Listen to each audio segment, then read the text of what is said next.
नमस्ते। भारत को अगर किसी देश से सबसे ज़्यादा खतरा है तो वो चीन के बाद पाकिस्तान है। इस देश की नींव ही भारत के खिलाफ रखी गई थी। यही कारण है कि मदरसा कौम के जाहिलों को हमेशा भारत को बर्बाद करने के ख्वाब आते हैं। फटे तहमदों से झांकती तशरीफ की इन्हें इतनी लिहाज नहीं है जितनी इन्हें भारत की तरक्की की चिंता खाई जाती है। भारत को मात देने की मुल्लाई होड़ और हर मोर्चे पर आगे निकलने की दौड़ ने इनकी हालत उस भिखारी से बदतर बना दी है जो भीख में अठन्नी मिलने पर टकसाल एक्सपर्ट समझने लगता है। देश में ऐसा कोई फंटर नहीं है जो पाकिस्तान को सुपर बनाने का मुल्लाई ज्ञान नहीं बांट रहा हो। इनका इतना जोर तशरीफ उठाने गिराने पर नहीं है जितनी ताकत यह फटेरू मुल्लाई ख्वाब देखने पर लगा रहे हैं।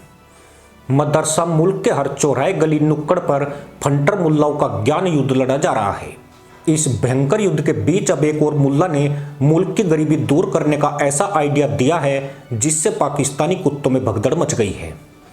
पाकिस्तान की गली गली में घूमने वाले कुत्ते इस कदर सहम गए हैं कि कोई दाएं भागा तो कोई बाईं ओर भाग रहा है।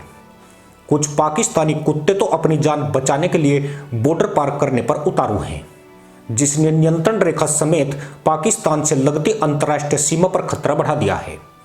हालात ऐसे हैं कि कहीं कोई मुल्ला नजर आता है तो कुत्ता 60 की स्पीड से दौड़ पड़ता है। कई मुल्ला भी हैरान परेशान है कि कुत्तों में यह हड़कंप क्यों मचा है। दरअसल डंकी डीलर के रूप में डंका बजवा रहे शहबाज शरीफ को अब एक घुचड़ू मौलाना ने डॉग डीलर बनने का नया आइडिया दे दिया है। इस आइडिया का नतीजा है कि पाकिस्तान के कुत्तों को पकड़ने के लिए मुनीर की फौज तक को मोर्चा संभालना पड़ा है। पाकिस्तानी सेना कुत्तों को तलाशने के लिए इस्लामाबाद से कराची, रावलपिंडी से लेकर लाहौर तक कदम ताल कर रही है। कुत्ते आगे आगे और पीछे पीछे सेना दौड़ रही है। कई कुत्तों को अपनी इज्जत को लेकर भी आशंका है, क्योंकि पाकिस्तानी आर्मी के जवानों को रैपिस्ट का तमगा भी हासिल है। जिस तरह बलूचिस्तान और खैबर पख्तूनख्वा की महिलाएं पाकिस्तानी सेना को देखते ही गायब हो जाती है, आवारा कुत्ते भी सैनिकों को देखकर फुर हो रहे हैं। यानी पाकिस्तान में आर्थिक महासंकट के बीच कुत्तों और मुल्लाओं के बीच महासंग्राम शुरू हो गया है। अब जरा पाकिस्तान के मुल्ला का वो आइडिया भी जान ले जिसने मदरसा मुल्क में कुत्तों के पांव फुला दिए हैं और भारतीय बॉर्डर पर युद्ध जैसे हालात बन गए हैं। और अगर हमारी गवर्नमेंट ऑफ पाकिस्तान हम जैसे आजिज शख्स की एक राय कबूल कर ले, इन सब कुत्तों को जमा करें, एक फार्म हाउस बनाएं, इनको नहलाएं धुलाएं, अच्छा खिलाएं, जबरदस्त किस्म का सेहत बना दें इनकी, और फिर आप चाइना से एक एग्रीमेंट करें एक्सपोर्ट का, कुत्तों की एक्सपोर्ट करें, क्योंकि चाइना जो है वो कुत्ते वगैरह खाते भी हैं, वो जो यूज करना चाहें। मुझे अच्छा उम्मीद है कि आपके सस्ते कुत्ते बड़ी खुशदिली के साथ लिए जाएंगे।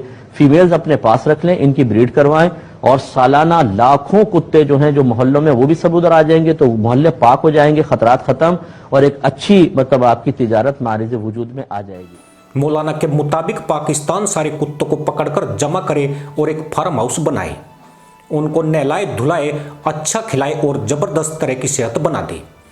फिर चाइना से एक्सपोर्ट का एग्रीमेंट करे। पाकिस्तान के कुत्ते बड़ी खुश दिली के साथ लिए जाएंगे। फीमेल कुत्ते को अपने पास रख ले, इनकी ब्रीड करवाए, फिर और ज्यादा कुत्ते पाकिस्तान के पास हो जाएंगे। चीन को कुत्तों का निर्यात करके इतना पैसा कमा लेगा कि एक दिन पाकिस्तान दुनिया की सुपर पावर बन जाएगा। इतना ही नहीं, हिंदुस्तान जो पाकिस्तान से 20 साल आगे है उसे महज 3-4 सालों में ही पछाड़ देंगे और पाकिस्तान हिंदुस्तान से 25 साल आगे हो जाएगा। फटेरो मौलाना के इसी आइडिया को सुनकर शहबाज शरीफ भी कुर्सी से खड़े होकर खुद को तालियां बजाने से नहीं रोक पाए। उन्होंने झुककर मौलाना को सलाम किया, साथ ही कौमी खजाने को भरने के लिए कुत्तों को नीलाम करने का ऑर्डर कर दिया, जिससे पाकिस्तान के हर कुत्ते के कान खड़े हो गए हैं। आपको बता दें कि मदरसा मुल्क का वजीर आजम शहबाज शरीफ अभी अभी डंकी डीलर बना है। अब डॉग डीलर बनने का तमगा भी उसके नाम से जुड़ गया है, जिसे एक बड़ी उपलब्धि माना जा रहा है। खटारा देश का हर एक नक्कारा खुशी से तशरीफ बजाकर इस नई कामयाबी पर गधैया नृत्य कर रहा है। असल में पाकिस्तान गधों के बाद कुत्तों का एक्सपोर्ट भी चीन को करेगा। इस देश में गधों के साथ कुत्तों का मांस भी चाव से खाते हैं। चीन में कुत्ता टंगड़ी कुत्ते के मांस से बना सूप, कुत्ता फ्राइड राइस और गली चौराहे पर मिल जाएगा। वहीं पाकिस्तानी भी कुत्ते और गधों के मांस के शौकीन होते जा रहे हैं। यानी हमारी गधा पकाओ बकरा बताओ वाली कहावत सिर्फ एक कहावत नहीं है, बल्कि यह पाकिस्तान की हकीकत है। यह चटोरपना या बीमारी नहीं बल्कि जाहिलों की लाचारी है। डंकी डीलर शहबाज शरीफ भी कुत्तों के एक्सपोर्ट से एक तीर से दो शिकार करने के ख्वाब देख रहे हैं। गधों के साथ कुत्ते बेचकर जहां कुछ पैसे कौमी खजाने में आएंगे, वहीं पाकिस्तान के आका जिनपिंग को भी खुश किया जा सकता है। शहबाज के इस इरादे से कुत्तों में अफरा तफरी मची है तो गधों की होंची खोंची तेज हो गई है। यह कुत्ता कटान और गधा कुर्बान तब हो रहा है जबकि इस्लाम में कुत्तों को काटना, उनका गोश्त बेचना हराम माना जाता है।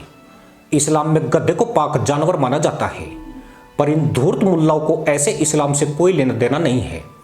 यह तो दोगले और कन्वर्ट मुल्ला है जिन्होंने अपने बाप भाई के ही गले काट दिए, वह कुत्तों गधों के गले छोड़ देंगे, ऐसी उम्मीद करना ही मूर्खता है।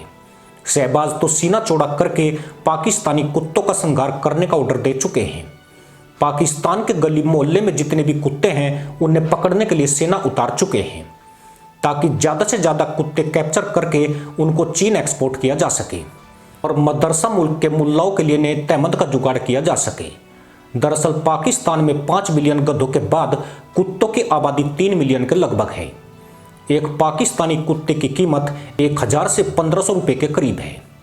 इस कीमत पर पाकिस्तानी कुत्ते चीन को निर्यात किए जाएंगे। चीन के लोग कुत्ते का मांस खाने के अलावा उसके खून और हड्डियों का इस्तेमाल दवाइयों में करते हैं। चीन में डॉग फेस्टिवल भी मनाया जाता है जिसमें जिंदा कुत्तों को फ्राई करके खाया जाता है। चीन के इस फेस्टिवल को ध्यान में रखकर शहबाज ने पाकिस्तानी कुत्तों पर दांव लगा दिया है। यानी गधे तो गधे, अब पाकिस्तानी कुत्तों की भी सामत आ गई है। कुत्ते दर बदर भटक रहे हैं, एक कोना तलाश रहे हैं जहां शहबाज का साया बिना उन तक पहुंच सके। ऐसे में भारतीय बॉर्डर पार करने की कुत्तों द्वारा रणनीति बनाई जा रही है। इसी के साथ अनुमति दोस्तों, जय हिंद, वंदे मातरम।